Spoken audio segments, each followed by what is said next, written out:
السلام عليكم ورحمة الله وبركاته.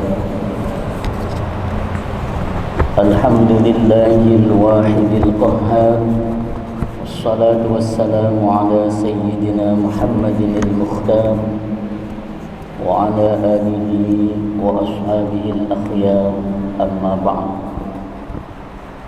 Bapak Ibu jamaah salat zuhur Masjid Abu Bakar Asghaf yang dirahmati Allah, kalau kita melacak di dalam Al-Quran ayat-ayat yang menjelaskan tentang betapa banyak umat manusia yang tidak pandai mensyukuri nikmat Allah, setidaknya ada 5 ayat.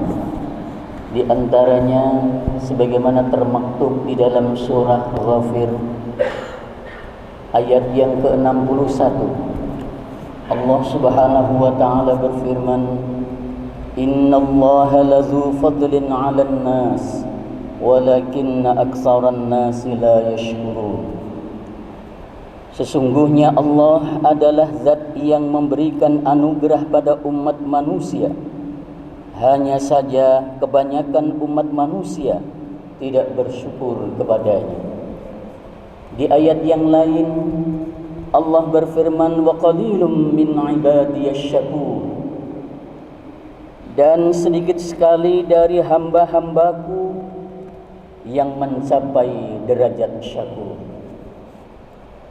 Untuk memahami agar kita ini termasuk orang-orang yang pandai mensyukuri nikmat Allah, sejenak marilah kita refresh ingatan kita pada sosok inspirator rasa syukur, yaitu Abu Kilabah. Ia adalah seorang sahabat Nabi yang dikenal selalu bersyukur. Nama lengkapnya Abdullah bin Zaid Al-Jarmi. Beliau termasuk seorang perawi yang banyak meriwayatkan hadis dari Anas bin Malik. Abu Kilabah berasal dari kota Basrah dan wafat di Syam pada tahun 104 Hijriah. Ia juga merupakan seorang yang masyhur sebagai ahli ibadah dan zuhud. Sosok Abu Kilabah memiliki kepribadian yang selalu bersyukur terhadap rahmat dan selalu haus akan ilmu pengetahuan. Suatu hari Abu Kilabah pernah ditanya, siapakah orang yang paling kaya? Kemudian ia menjawab, orang yang paling kaya adalah orang yang bersyukur atas apa yang diberikan Allah kepadanya. Lalu siapakah orang yang paling berilmu? Abu Kilabah menjawab, orang yang selalu meningkatkan ilmu pengetahuannya.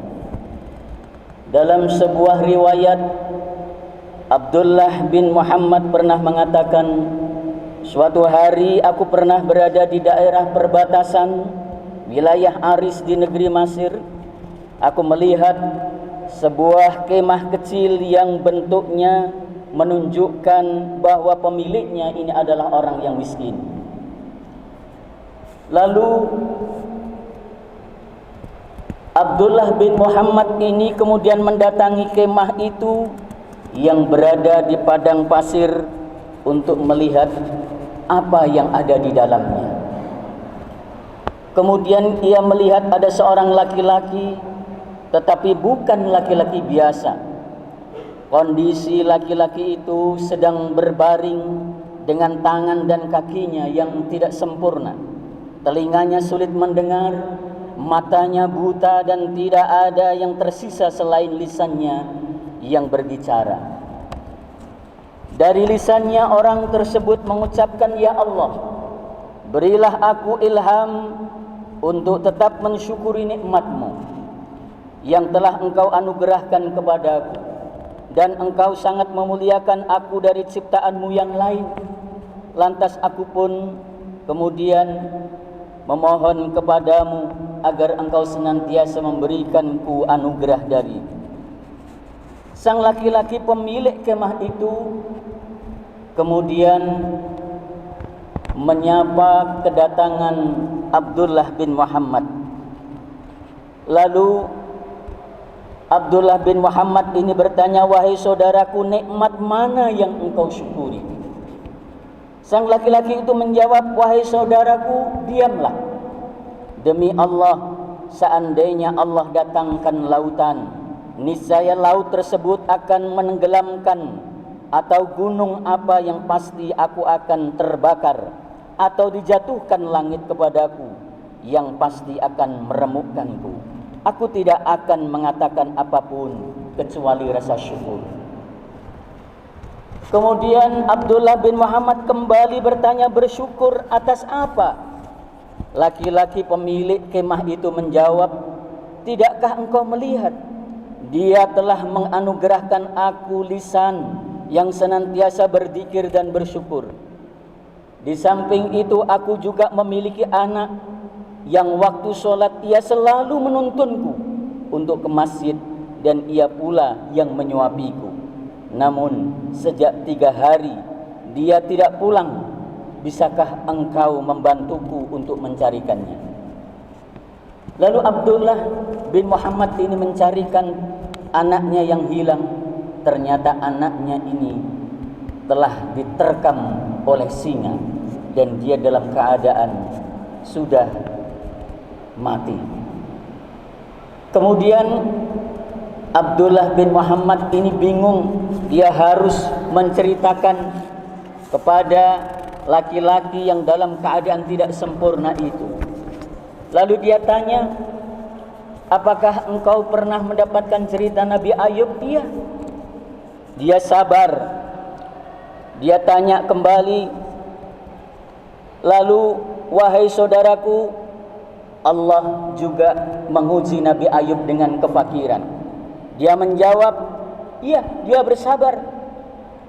Kemudian bertanya lagi, ia pun diuji dengan tewasnya semua anak-anaknya. "Bagaimana keadaannya?" Ia menjawab, "Ia tetap sabar." Aku kembali bertanya, ia juga diuji dengan penyakit di badannya.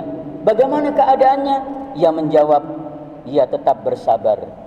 Kemudian Abdullah bin Muhammad berkata, "Sesungguhnya putramu telah aku temukan di antara gundukan pasir dalam keadaan telah diterkam dan dimakan oleh binatang buas. Semoga Allah melipat gandakan pahala bagimu dan menyabarkan engkau." Lalu laki-laki pemilik kemah itu berkata, "Alhamdulillah." Dia ungkapkan rasa syukur, "Allah tidak meninggalkan keturunan bagiku yang anak-anakku ini tidak bermaksiat kepadanya, sehingga ia tidak diazab di neraka." Sesaat kemudian laki-laki itu kemudian menarik napas panjang lalu meninggal dunia. Inilah sepenggal kisah seorang sahabat Nabi yang luar biasa, selalu dalam keadaan apapun ia bersyukur kepada Allah. Karena sepanjang dia masih bisa bersyukur, maka itulah rasa syukur yang patut kita pelihara. Mudah-mudahan Allah senantiasa memberikan kepada kita kekuatan agar kita selalu bisa menjaga rasa syukur dan termasuk hamba-hambanya yang pandai mensyukuri atas segala nikmatnya. Hadanallahu wa iyyakum ajma'in. Wassalamualaikum warahmatullahi wabarakatuh.